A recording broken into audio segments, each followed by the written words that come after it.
ko Yesu yavutse itariki 25 z'uku kwezi? Oya, kandi mwishuye neza cyane. Oya, Noeli yamyeho mbere abasomyi ba Bibiliya bavuga ko wari umunsi mukuru mbere ugirwa n'abapagani. Mugabo abatware b'ico gihe baravuga ati basi ivyo tubifute tuzohore duhurira ku itariki ya 25 y'uku kwezi. Igifise ikimazi isu samatarike nuko Yesu yavutse. Agomba dusabe abashitsi batugendeye aho bari bahagarara aho bari tubahe kaze mu izina rya Yesu. Abashitsi twabonyemwo n'abantu b'urukoba rwera boba bava muri ibi bihugu vya Aziya hariya inyuma kandi barahagurutse. Ishengero rya Kristo ni iry'abantu bangahe? Ni iry'abantu bose. Muce mubegera, bamwe mwigayo abandi mudandarizayo, mubafashe, nta gitangaza kirimo. Hano imbere turi kumwe na mwene data umupastor ava mu ishengero ry'Ikadutu hari i Bukavu muri Sepake, n'umupastori wo mu ishengero ry'iwacu nawe nyene turi kumwe. Aba bashitsi bacu bose tubahaye kaze mu izina rya nde? Yesu Kristo abakorera iki?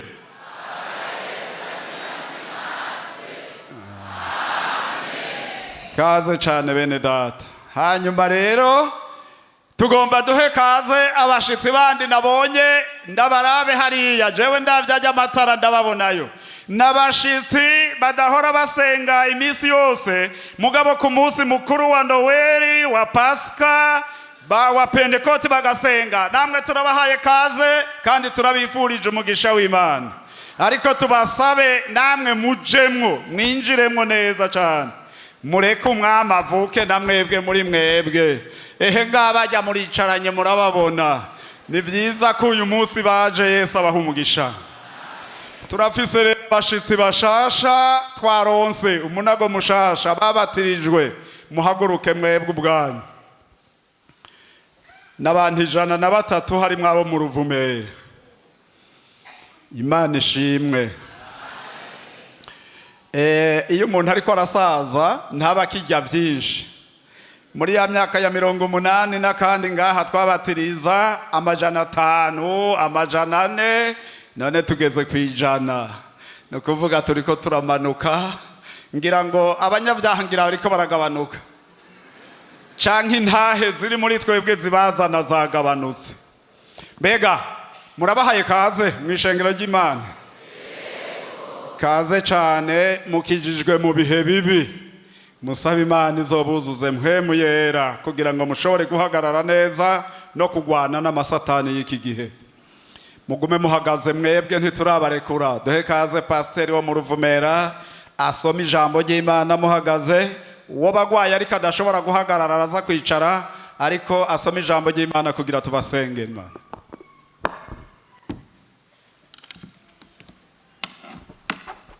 Mwese ndababukije amahoro y'Imana mu izina rya Yesu. Hanyuma turashima Imana kuri uyu munsi mukuru twibuka ivuka rya Yesu Kristo, kandi tukaba twongeye kubona n'undi munago mushasha. Yesu nashingwe cyane.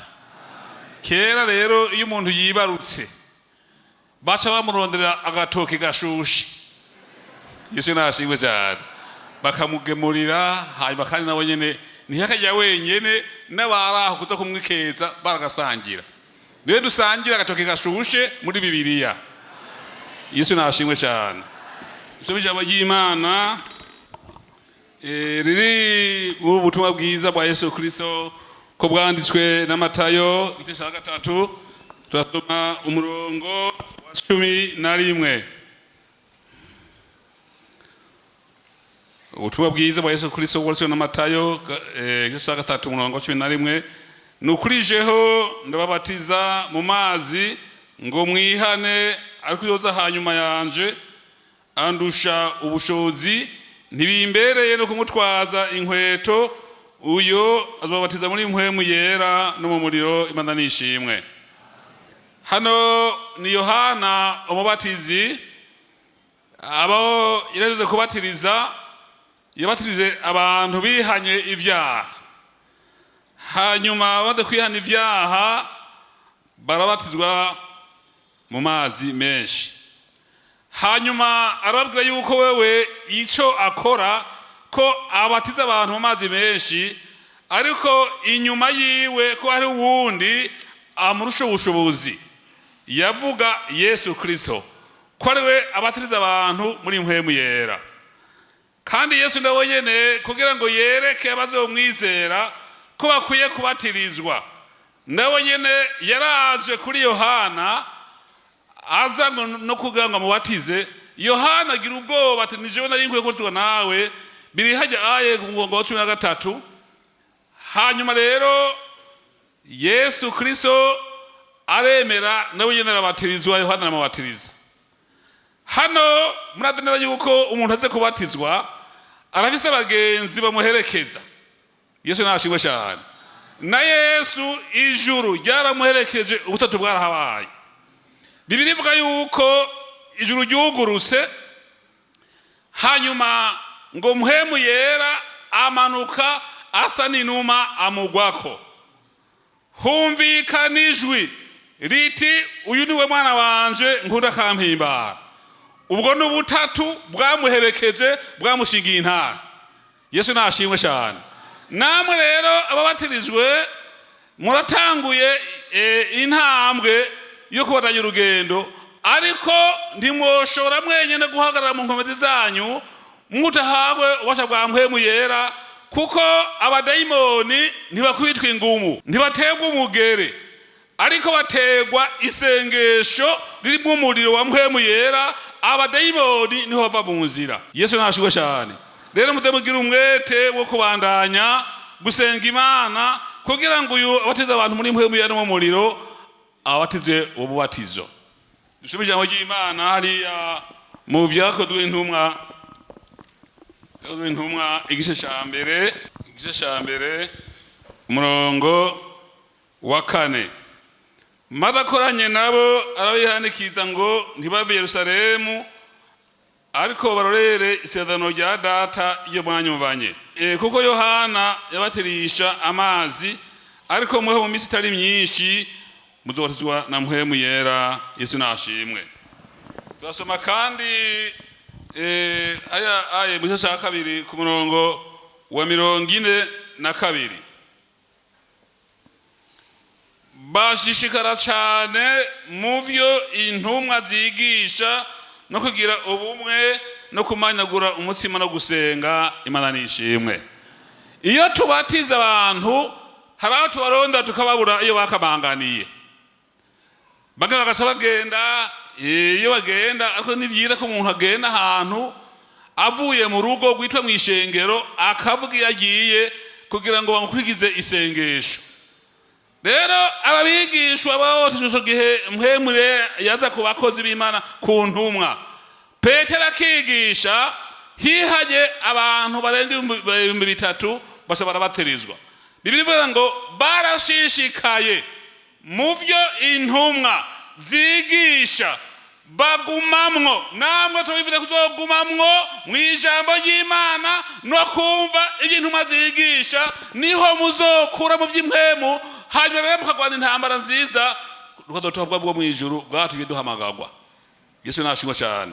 None rero nagomba ngo mutere intambuko hano, mushike hano, tubasabire ubushobozi bwa Mpwemu Yera, namwe muzokomeza gusenga Imana kugira ngo umubatizo muze mubatizwe na Mpwemu Yera. Mutere intambwe mushike hano. Bare baje gukorana nandobe kea nimo Mpwemu Yera niho yaza atumwe ni mana Mwami tu mano na ingome ziza Mpwemu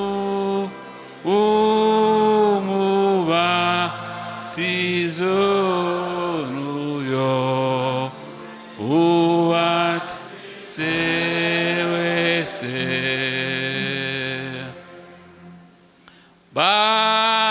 baraha mubatizo parore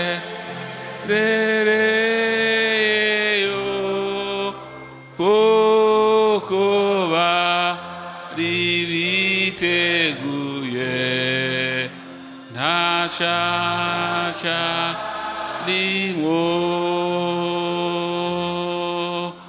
mwami tumanona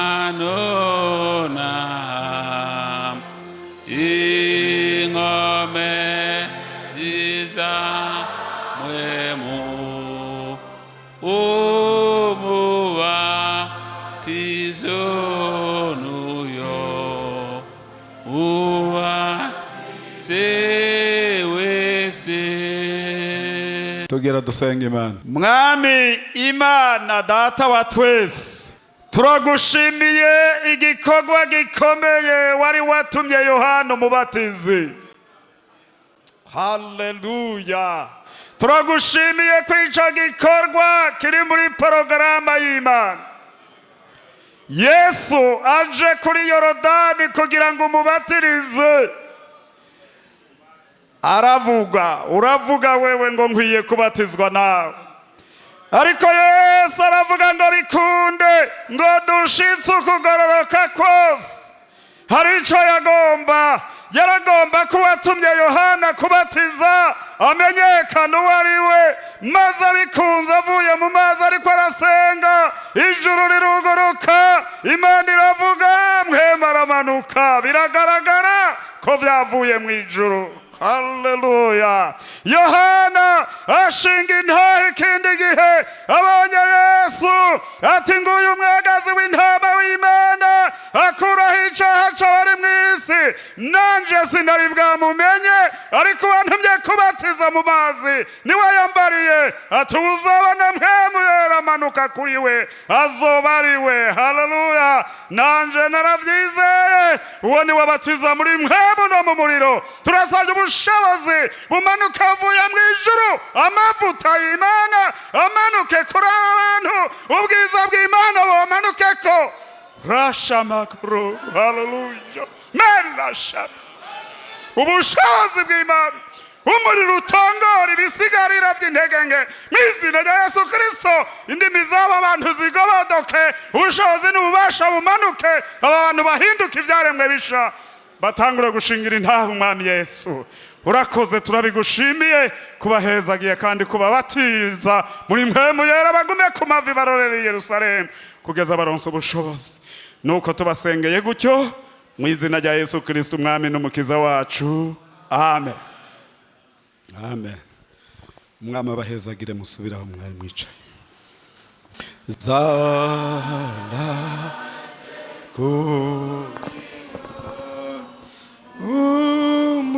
umucanwa wategose uzanywe na Mpwemu,